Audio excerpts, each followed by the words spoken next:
Beginilah suasana saat para korban kapal kayu yang membawa rombongan pedagang menuju Pulau Banyak Kabupaten Aceh Singkil karam. Kapal kayu membawa penumpang dan dagangan itu karam di tengah laut saat berlayar dari Kecamatan Singkil menuju Pulau Banyak Aceh Singkil. Kapal kayu yang biasa disebut bot yang diketahui membawa penumpang sekitar 15 orang itu tiba-tiba karam di tengah laut sekitar pukul 9 waktu Indonesia Barat. Beruntung saat peristiwa itu terjadi, bot nelayan yang membawa penumpang menuju Pulau Banyak melintas dan langsung melakukan pertolongan kepada bot yang karam itu. Salah seorang penumpang korban kapal karam itu, mengatakan kapal yang ditumpangi mereka itu bocor setelah menabrak bekas tiang mercusuar dikarenakan tidak ada tanda.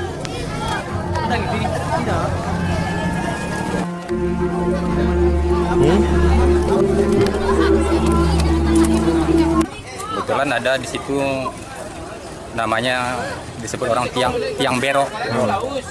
Jadi biasanya itu tiang berok itu ada dikasih kode berbentuk berupa pelampung.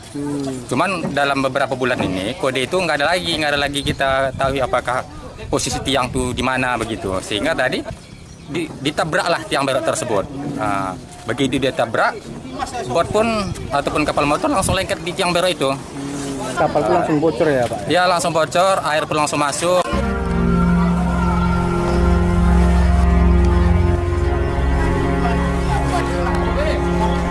Evakuasi seluruh penumpang sudah selesai dilakukan.